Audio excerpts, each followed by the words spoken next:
A girl began selling homemade lemonade to raise money to help her struggling Ukrainian neighbors.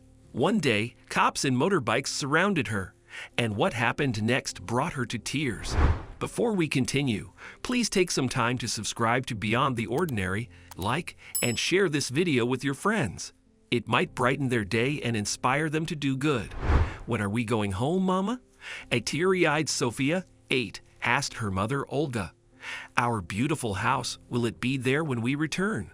Will Dad be found? He told me he would buy me that bicycle. Olga couldn't answer those questions. Tears flowed down her eyes as she looked at the bright blue sky. I don't know, dear. Sophia and her mother had arrived with shattered hopes from Ukraine to Princeton, New Jersey. They'd lost everything in the shelling and had come to the U.S. to live with Olga's mother's aunt. They had nothing more than a backpack of just a few clothes and a loaf of bread that had gotten stale. Sophia and Olga had lost all their hope after stepping out of their homeland. That's when a little American girl took a risk to show them what miracles look like, unaware of the twist on that fateful day. Hey, are you new here? Avery White asked Sophia while collecting fallen feathers from the dewy lawn. Why are you crying? Sophia looked at the girl and smiled. I came here with my mother last week from Ukraine. 9-year-old Avery often watched the world news at home, so she was aware of the general circumstance in Sophia's home country. Oh, are you going to live here forever? Our country is lovely, and I'm sure you'll love it here. Sophia smiled, but the wetness in her eyes revealed that she was bothered about something, much to Avery's curiosity. But why are you crying? Is everything all right? Where is your mother? Avery had no friends because most of them moved to other states with their parents. She was on an extended holiday wandering around, chasing butterflies, and collecting feathers during her free time. Meeting a new girl in the neighborhood sparked a different feeling for Avery. She struck a friendship with the girl and spent more time with her. But Sophia never smiled and was always in deep thought about something. Hey, so I haven't met your mother. You said she came with you, but I haven't seen her yet. Avery curiously asked Sophia one day. Sophia remained silent. Then she looked Avery in the eye and revealed why she was sad. Mama, she is inside on the bed, sick and unable to move. Sick. Unable to move? Why? What happened to your mom? It turned out that Alda had been sick and unable to walk due to the tension and injury she suffered in Ukraine. My mom was a figure skater, but now she cannot even stand on her feet. Sophia cried. Avery was disturbed by what she heard. She decided to help her friend. But since her parents were on a trip abroad, Avery did not want to bother her aunt, with whom she was entrusted for money. Soon, an idea struck her. She took her piggy bank and smashed it.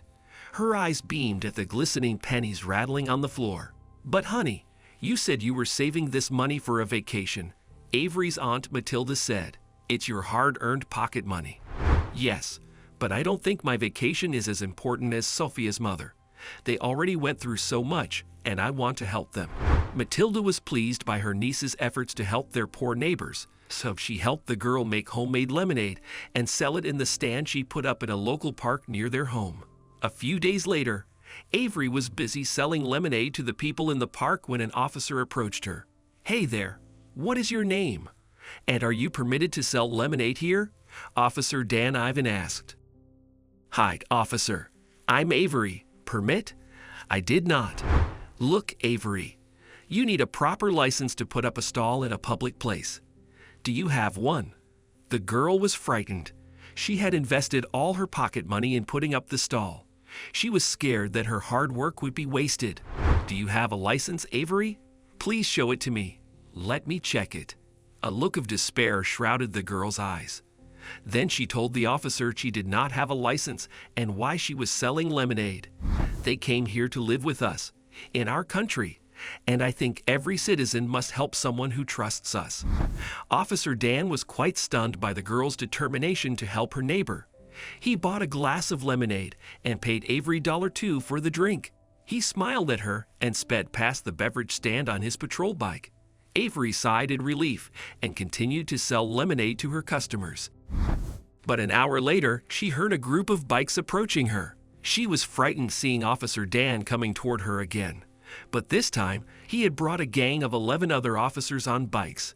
They surrounded Avery's lemonade stand, making it impossible for her to move or escape the spot. "What's going on?" "I want to go home. I'm scared," Avery shouted. The onlookers and those who had just bought a fresh drink from Avery were puzzled. They stopped drinking, assuming something was wrong with the drink or the girl. "I want to go home, please." Officer Dan got off his bike and approached Avery quickly. "Oh no, you don't. You're not going anywhere. Wait there, don't move." Avery's eyes gushed with tears, but before she could speak, the other cops queued up in front of her lemonade stand and asked her to serve them the drink. "Good gracious, you scared me," Avery exclaimed as she served each cop a refreshing homemade lemonade. She ran the math and was excited to earn $2 in a single shot, but she didn't expect what came next that brought her to tears. An officer put a big glass jar with the words "Charity to Save a Life" on the counter. Then the officers put $200 each in the jar. $200. Avery shouted in joy. "I don't believe this. Thanks. Thank you so much," she cried, jumping up and down. "You deserve it. Go on. I will arrange for a permit so that you sell lemonade and raise more money to help your neighbors," Officer Dan said. The passers-by who witnessed everything buzzed among themselves. They realized that the girl was raising money to save someone's life, so they contributed some money towards her charity after buying a drink from her. Soon, the news of Avery's efforts amassed widespread attention in the locality. People flooded to offer their unwavering support to help her raise enough money for Olga's treatment. In no time, Avery raised around $200,000. She gave the money to Olga's guardian and asked her to get the poor woman treated immediately.